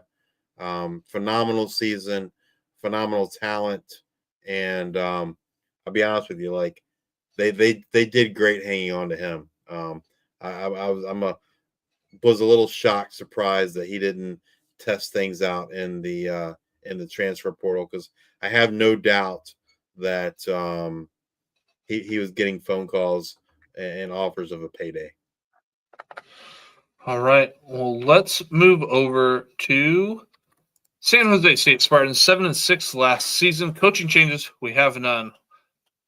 Head coach Ken Niumatalolo comes back for his second season. Offensive coordinator Craig Sutzman, the inventor of the spread and shred offense, comes back for his second season. And DC Derek Odom comes back for his 9th season.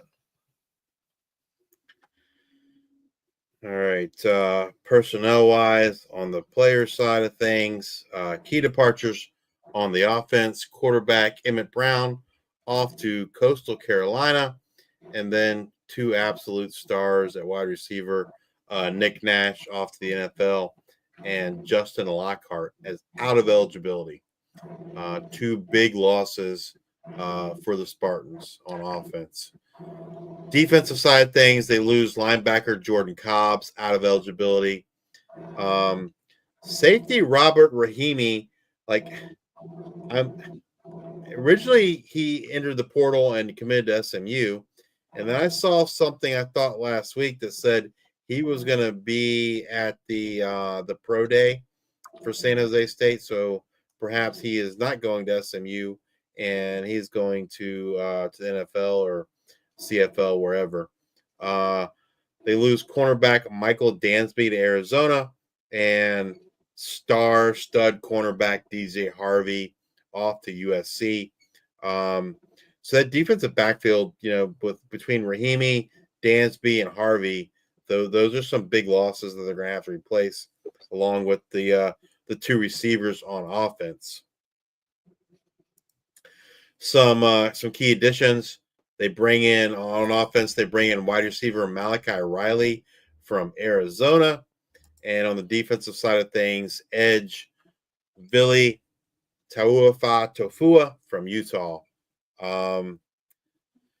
We got a sneak preview of what it might look like without Nick Nash in the bowl game, right? Matthew Coleman started at slot in the bowl game, had a monster game for San Jose State. So the natural assumption is that Coleman's will be the starting slot receiver.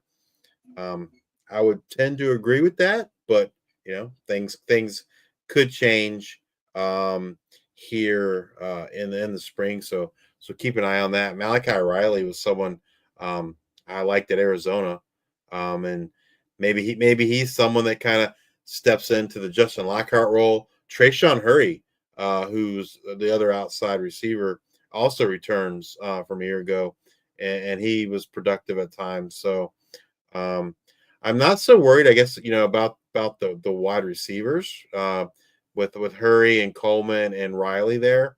But the defensive backfield, especially losing the 2 corners and Michael Dansby and DJ Harvey, that's 2 big losses for the Spartans on the defense.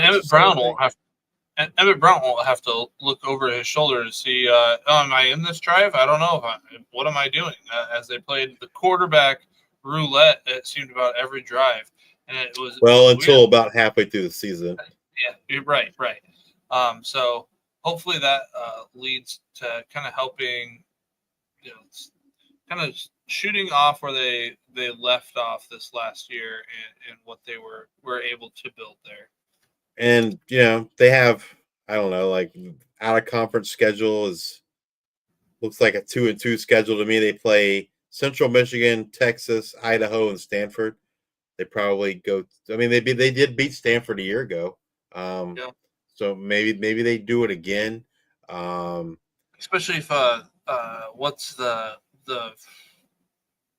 guy who reclassified it, Brown. Stanford quarterback. Elijah Brown. So, like, I mean, if catch them early in the season, maybe he's, he won't be a true freshman, but maybe, still doing kind of freshman-like things. Maybe San Jose could squeak one out. Yeah, I mean, I think San Jose State's going to go as far as Walker Egan takes them. I don't know. He was very, in my opinion, very inconsistent a year ago. He had games where he played really, really well, and he had games like he played really, really, really bad. And like I remember that UNLV game, and yeah, the weather was bad that UNLV game, but Walker Egan played really, really, really bad too.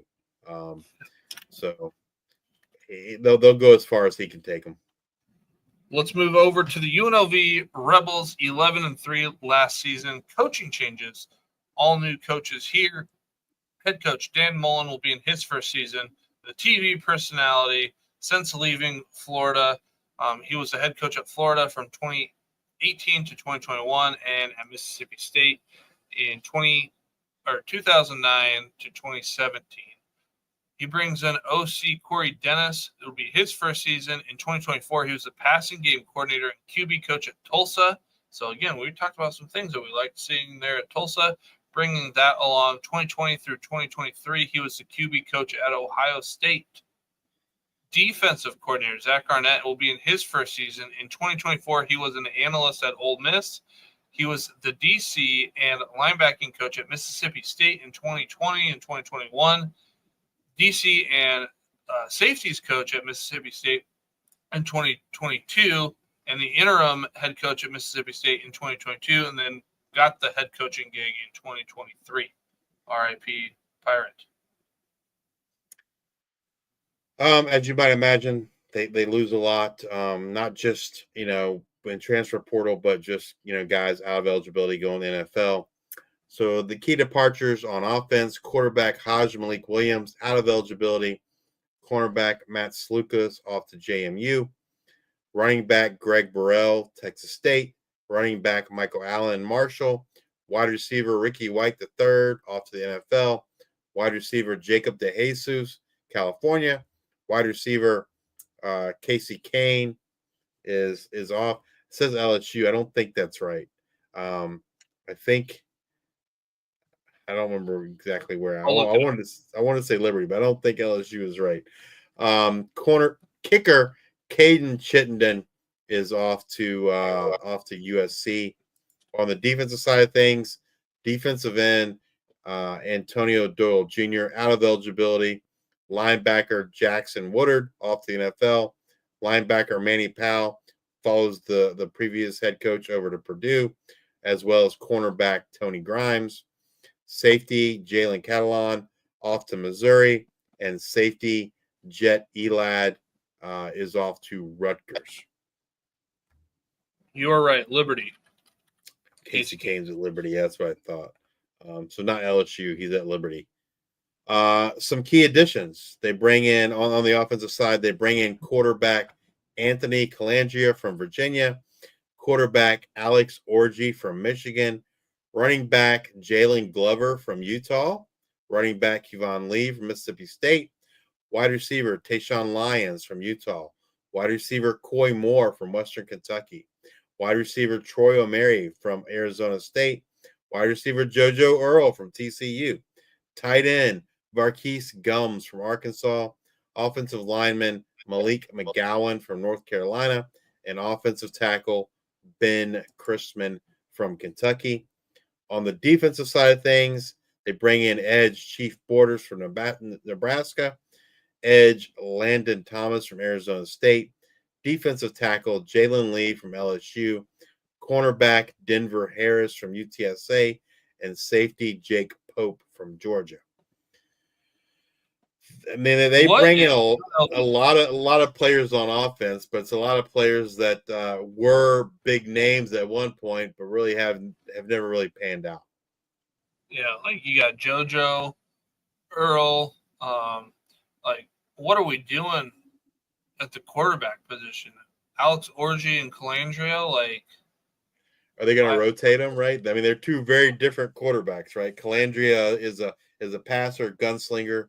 Orgy, much more of a runner, not known for his passing acumen. I mean, usually he's got a quarterback that can throw a little bit. Alex just hasn't shown that in his arsenal yet. But then, you brought in Anthony Richardson, and Alex Orgy, I would say, is kind of more so in that Richardson mold, but Richardson can throw it a little bit better. Yeah, Richardson had a gun. I think they go with Calandria. That's how I'm kind of looking at it. But you just look at all these, like Troy O'Meary, man, like you said, it is a lot of names of people who once were. I'm excited for Gums there as a tight end and what he can do at UNLV. I think he might have a sneaky good season this year. They bring in a lot of big name guys, but guys that have never had much production, never lived up to the hype. So I don't know. Maybe bringing all these names in, they're hoping that one or two of them can reach maybe their high school glory or high school potential. But yeah, it'll be interesting. It's definitely a conglomeration of names. It'd be really interesting to see which, if any of them, can produce, at UNLV in 2025. Absolutely. Now let's move over to Utah State. We've got the Aggies, who were 4-8 last season. Coaching changes, a new head coach, OCDC head coach Bronco Mendenhall being his first season. He was the head coach at New Mexico last season and the head coach at Virginia from 2016 to 2021. Brings in OC Kevin McGivern. It'll be his first season. He was the passing game coordinator and wide receivers coach for San Jose State in 2024.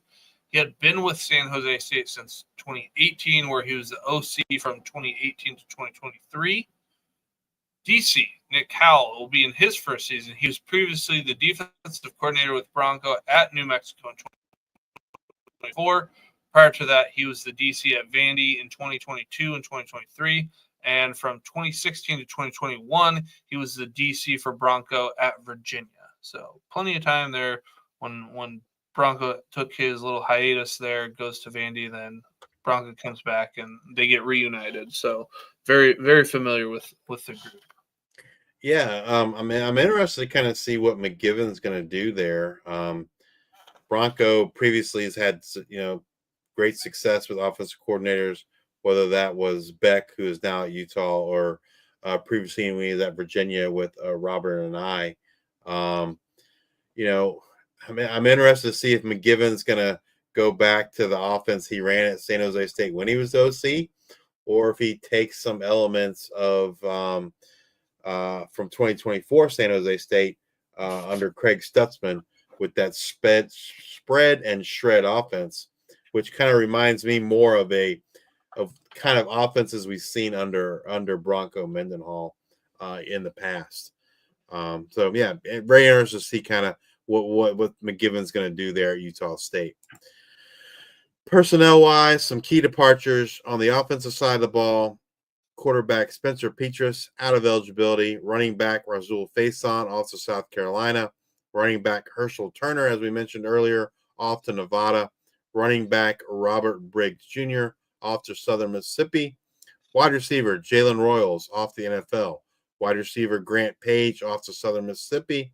And wide receiver Otto Tia off to Utah. On the defensive side of the ball, edge Marlon Dean off to Georgia State. Edge Blaine Spires off to Pittsburgh. Cornerback Jaden Francois off to Duke.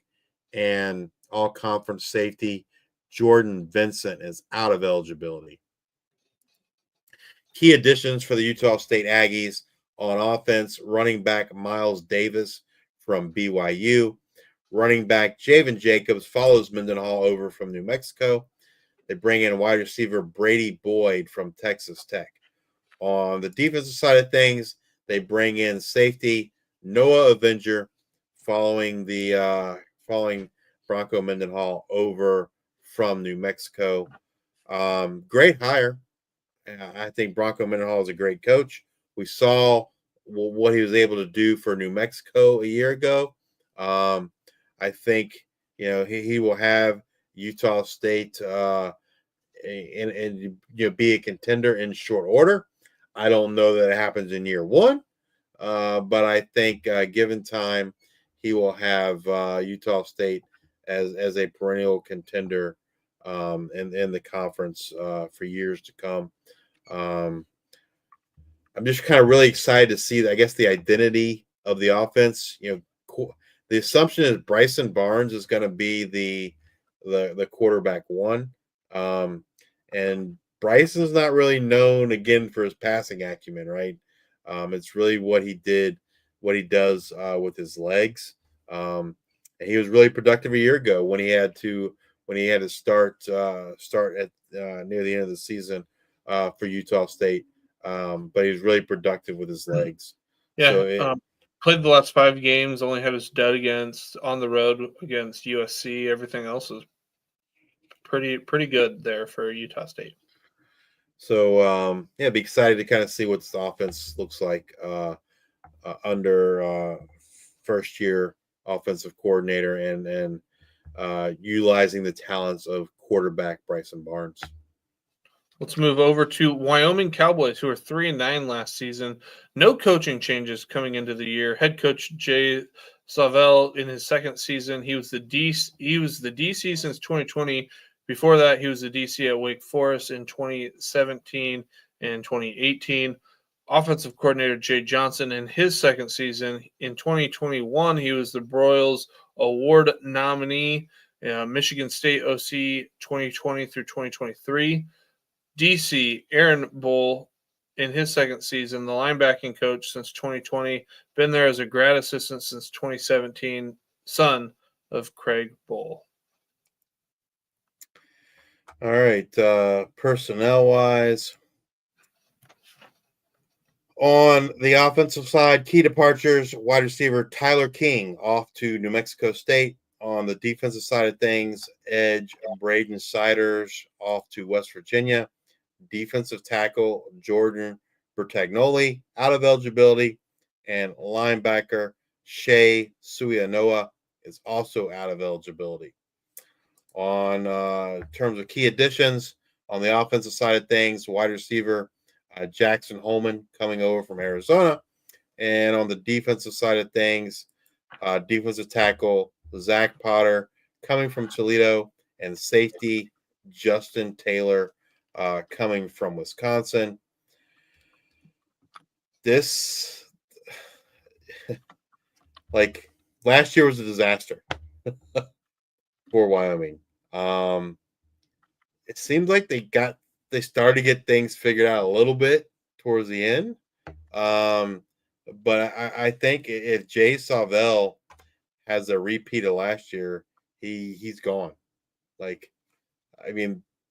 Folks wanted him gone in year one. I don't think he's going to make it to year 3 if there aren't improvements made in 2025. They did seem to find a quarterback last year, right?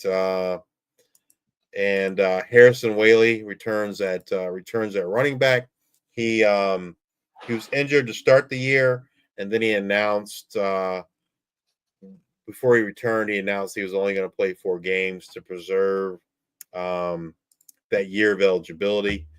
Caden Anderson, like I said, he kind of got the starting job. I don't know, halfway through the year, maybe towards the end. Looked pretty good. Hopefully, they had a smaller Chris Dunn. Is that who it was? Chris Durr. I think it's Durr. Chris Durr, a smaller guy out of Chicago.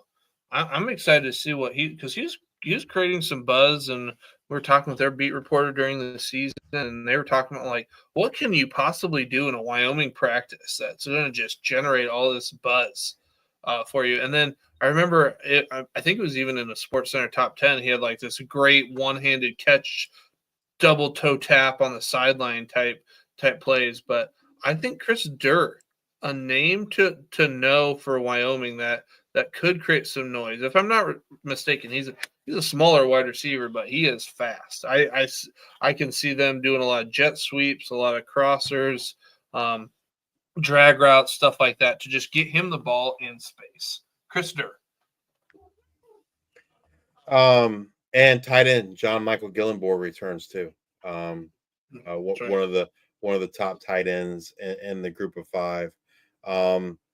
Schedule starts off. They have a nice start to the schedule with Akron and Northern Iowa. Then they play Utah and Colorado to round out their out of conference. In conference, they have UNLV, San Jose State, Air Force, Colorado State, San Diego State, Fresno State, Nevada, and Hawaii. I think there's potential to get to 6 wins. We'll see. We'll see if they get there. They're gonna have to win a couple 50-50 games to get to that 6 wins. But I think like that's what the fans' expectations is. Whether that's realistic or not, I don't know. But I think fans in Wyoming expect to see at least 6 wins in 2025. Right. Well, I mean, that pretty much does it for the Mountain West. But hey, yes, we got 2 more teams to make sure that we talk about because while they're not a part of Mountain West, I mean, they practically are. We've got Oregon State Beavers 5-7 last season. Head coaching changes. We have none. Trent Bray will be in his 2nd season. Oregon State DC since 2022. Been there since 2018. He was the interim head coach at Nebraska in 2017. Offensive coordinator Ryan Gunderson will be in his 2nd season. He was last at UCLA as the quarterback coach in 2023. He was at San Jose State from 2017 to 2020. Defensive coordinator Keith Hayward in his 2nd season. He was with the Las Vegas Raiders. Defensive quality control in 2023, 2022, UNLV DC, 2021, Cal outside linebacking coach, 2018 through 2020. He was a co-DC at Oregon. One thing to point out that's different than a year ago. So last year, Oregon State and Washington State both, while not part of the Mountain West, they had a scheduling agreement with the Mountain West. That does not exist in 2025. I'm looking at the Oregon State schedule now. They only play, Fresno State, and that's it. They play Fresno State is the only Mountain West team they play. They play Washington State twice. They play them once away and once at home. They play California, Fresno State, Texas Tech, Oregon, Houston, App State, Wake Forest, Lafayette, Washington State, Sam Houston, Tulsa, Washington State. So it's not quite wild. I don't know if I've ever heard or seen 2 teams playing each other twice in a season that's not a conference championship game. Liberty and New Mexico State did it a couple years ago. Okay.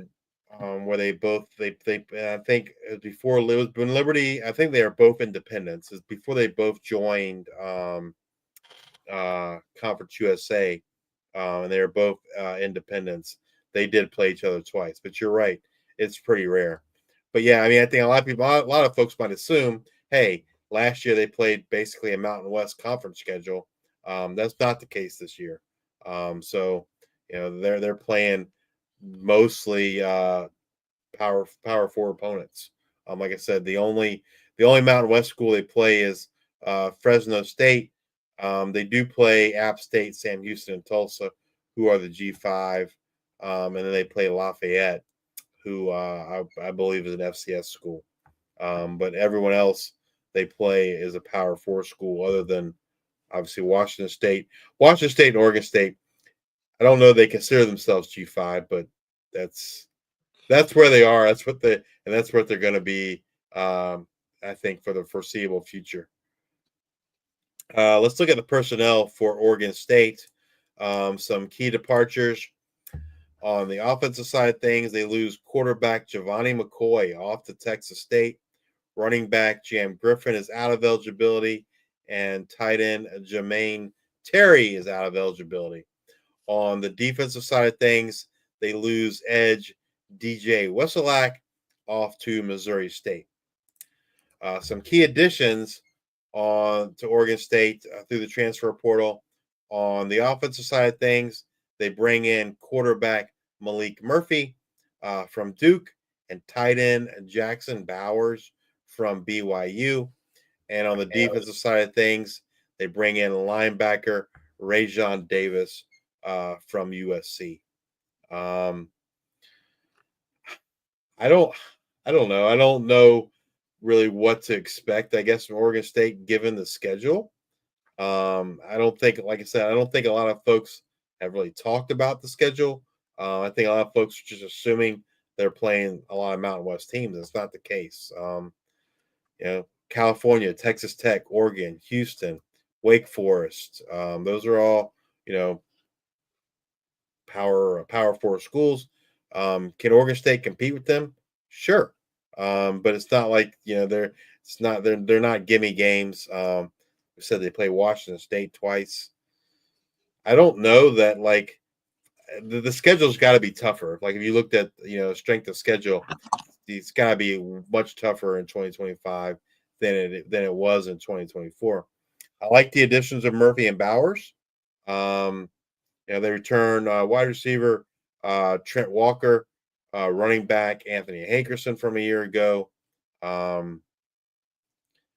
Again, given the schedule, I don't know really what to expect from Oregon State in 2025. I could see it them, going to a bowl. I could also see them not, A flyer on Oregon State could work out great. I don't know. Let's move on to our next.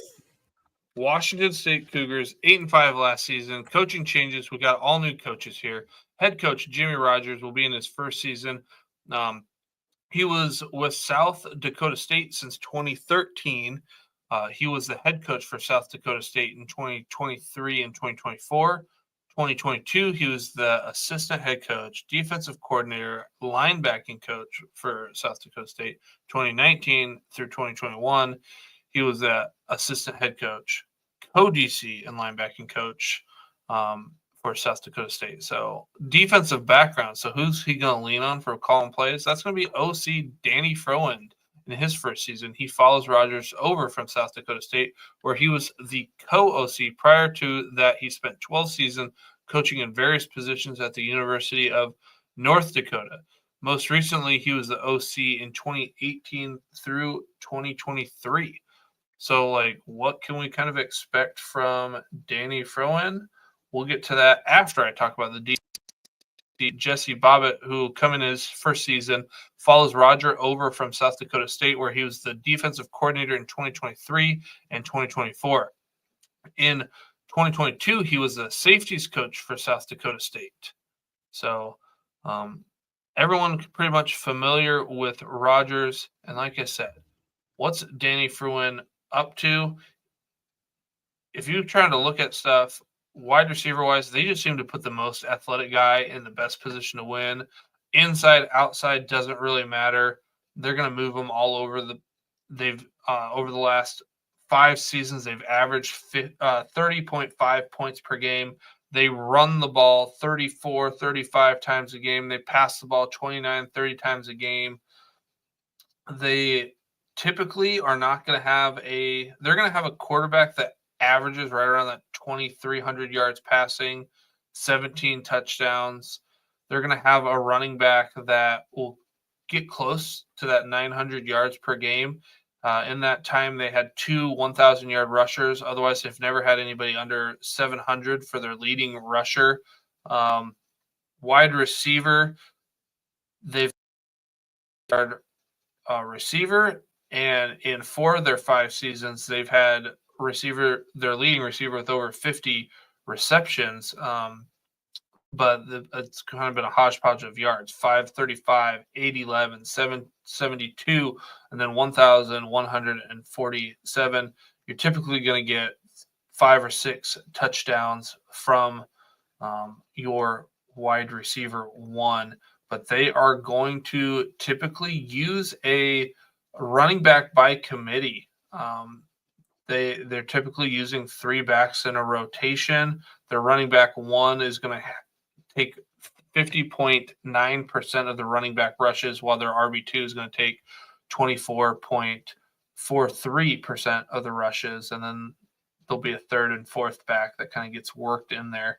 But yeah, they're not really going to utilize them out of the backfield a whole bunch, but they will get you close to 1,000 yards, and probably you can lean on double-digit touchdowns from what they want to do in the past.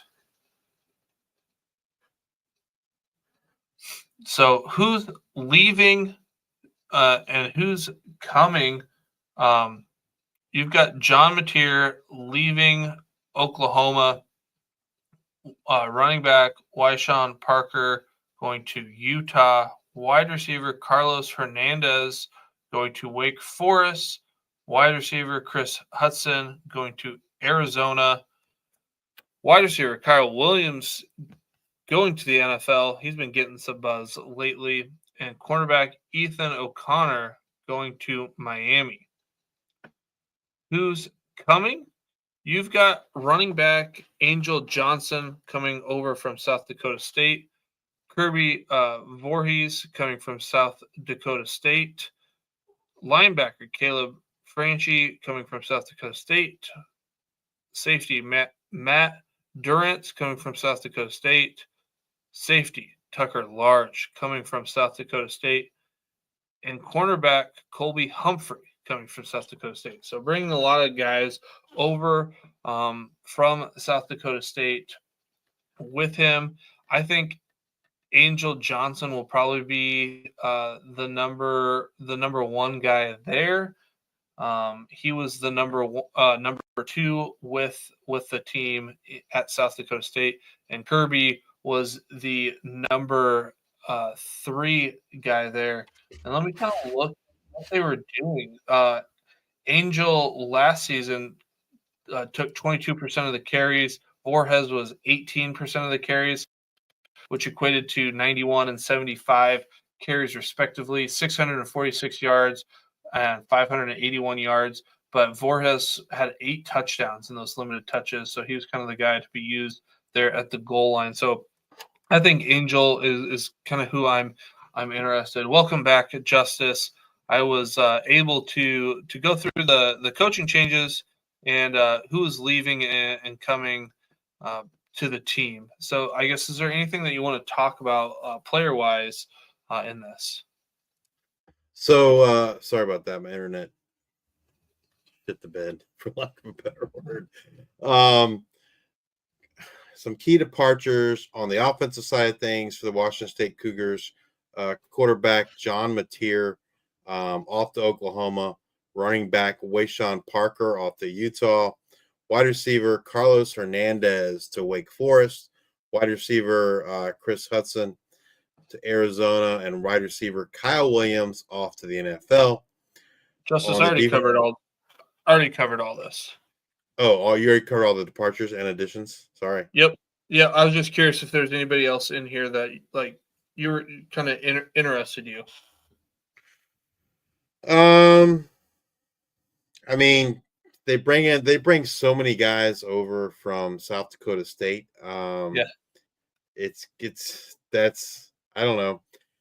You like the familiarity, right? But South Dakota State, one of the top teams in the FCS. So I don't necessarily question the talent. It just, it's going to be a little bit of a step up in competition. Washington State's schedule, again, they're not playing a lot of Mountain West teams like they were a year ago, but their schedule does not look as difficult as Oregon State's. They play Idaho, San Diego State, North Texas, Washington, Colorado State, Ole Miss, Virginia, Toledo. Again, Oregon State, they play them twice, and Louisiana Tech and JMU. So their schedule looks a lot more manageable. Probably a lot more on par to what they played a year ago.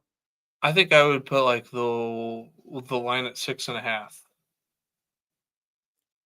Yeah, I don't know what the over under betting total is, but yeah. 5.5 or 6.5. Like, I think they could get. I think 7 is possible in there. Unlike Oregon State, the schedule seems comparable to a year ago, much more manageable. Zevi Eckhouse returns at quarterback. Excited to see what he can do in this offense. Yeah, I mean, they really only have like 2 games where I feel like are for sure losses, and that's Washington and Ole Miss. I think they can beat Virginia, who's one of the other P4 schools they play. The schedule looks pretty favorable. I think they'll have another successful year. They were towards the end of the last season, or there were times last season where they were ranked in the top 25. They keep winning. They could potentially do that. South Dakota State was a powerhouse under this coaching staff on the FCS level. So interested to see if they can, kind of keep that momentum going at Washington State. All right. Well, that's going to do it for us tonight. Come back and join us next week as we continue to bring you up to date on all the latest news and happenings in the world of G5 college football. We will be back live with you all next Monday. We're going to be back on Monday, not Tuesday, March 17th, right around 10:30 p.m. Eastern, as we discuss the transfer portal and coaching changes in the Sun Belt. That'll be our last conference that we cover. If you're watching us on YouTube, please hit that like and subscribe button. On X, give us a follow. And if you're listening to us on Apple Podcasts or Spotify, please subscribe and leave those 5-star ratings and review. Brett, thank you for the show, or thank you for the note on the show. Appreciate you, Billy. Appreciate you guys.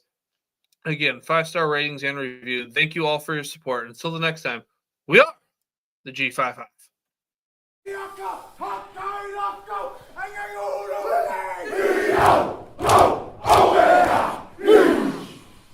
First